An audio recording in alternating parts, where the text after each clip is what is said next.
friends, my name is Karen. I'm from iPad Lettering, and in today's video I want to show you my latest Procreate brushes. They are called the Dream Lettering set, but rather than just talk about them, I want to show you all the brushes in action so you can see how they work. We are going to do 5 different lettering projects, and I'm going to show you all the different brushes and how to use them.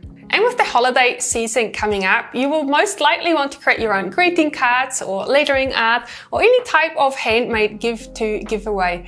And I don't know about you, but I always find it really hard to decide on the lettering style and then which brush to use.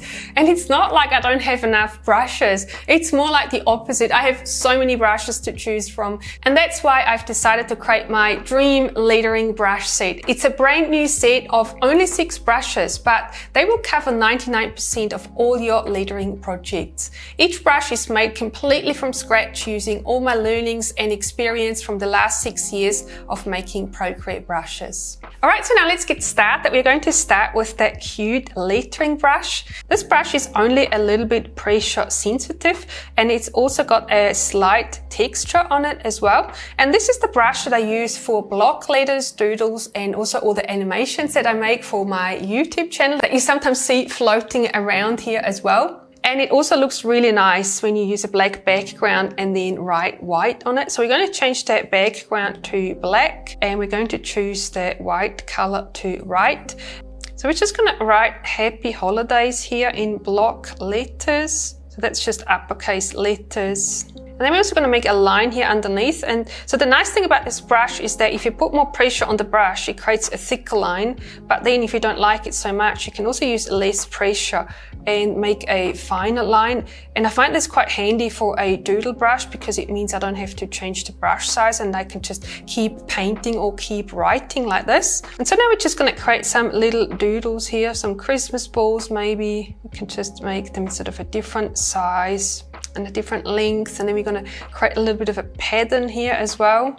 And if you find that the brush is a bit too thick for this, definitely feel free to change it. And now we're going to create the little baubles here, and then we can make little patterns.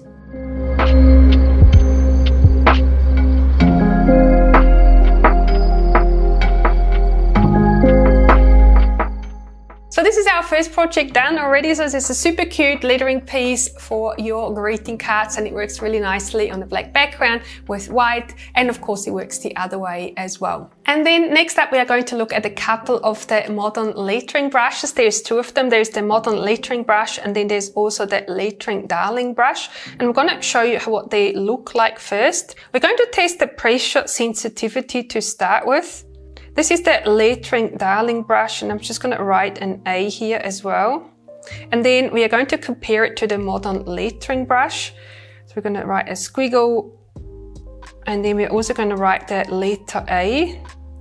And I think that's the easiest way to compare the 2 brushes. So they have a medium pressure sensitivity, and then you can see the difference here is that the lettering darling brush creates a bit of a steeper angle, and the modern lettering brush has got a bit of a flatter angle here. So now we're going to write Joy to the World, and I'm going to start with the lettering darling brush. And we're going to use a cursive style. So now I'm going to write Joy to the World like this. And the brush works really nicely, creating the thick and the thin strokes. So definitely feel free to change the brush size. I'm going to say that for all the brushes. Definitely try out the different sizes to see the different characteristics of the brush. It can really change how a brush behaves depending on the brush size that you use. So now I've decreased my brush size to 5%, and you can see that it looks quite different now just by changing the size of the brush.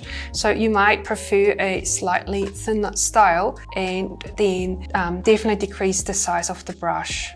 So now we're going to try out the modern lettering brush, and the size that I've got to start with is 8%.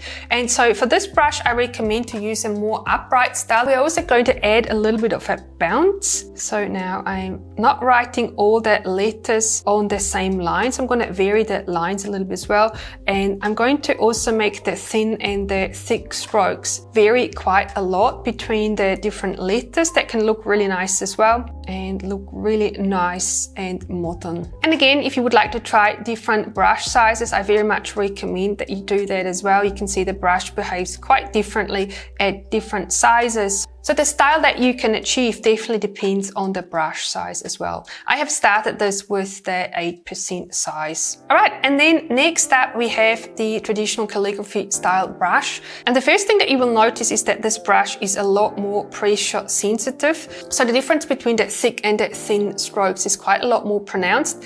And it gets even more pronounced the bigger you make the brush. So if you really want the thick and thin strokes very pronounced, then I recommend that you increase the size. But then if you wanted to use it for more traditional calligraphy, maybe to emulate a pointed pen with a slightly wider nib, then I recommend that you make the brush a little bit smaller and not have the thick and thin strokes too pronounced. And now let's see what this looks like when we create a lettering piece.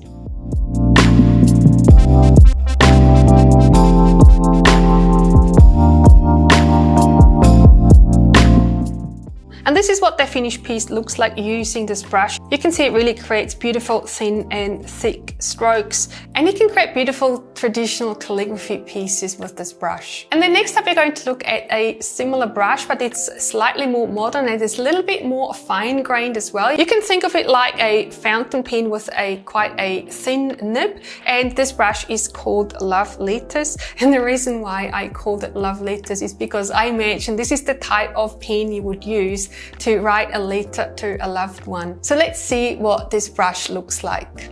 The brush itself is only minimally pressure sensitive, but this is exactly what we want, because if we were using a traditional fountain pen, it wouldn't be super pressure sensitive either. And again, I very much recommend that you try out the different brush sizes. So if you make this a little bit bigger, you can see it becomes thicker and it also becomes a little bit more pressure sensitive. But now let's go and let's try writing a letter with this brush. The style I've chosen here is a slightly more extended script. It's very free flowing. It has big swashes, and so this brush really lends itself for this type of lettering piece.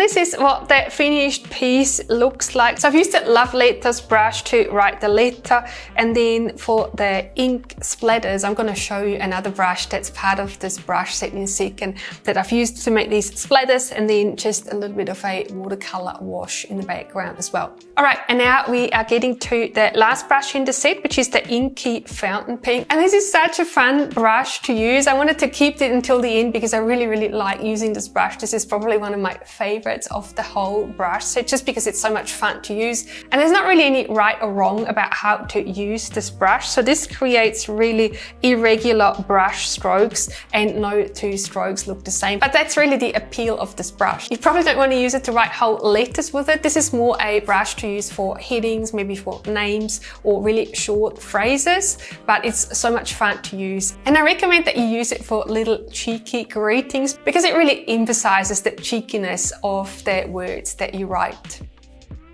So now we're going to write the name, and you'll see that I write this name twice or 3 times, and it looks different every single time. And this is really the appeal of this brush. You can be loose and free, and you can create these super cool lettering pieces like this. So now let's do a greeting as well. Let's write "Be Merry." And there you have it. These are my brand new Dream Lettering brushes. Of course, I'm going to leave a link in the description of this video. And then if you wanted to learn more about how to use these brushes for other projects, I'm also going to put up another couple of videos so you can keep watching and you can get some more inspiration for lettering pieces. Thank you so much for watching, and I'll see you in my next video.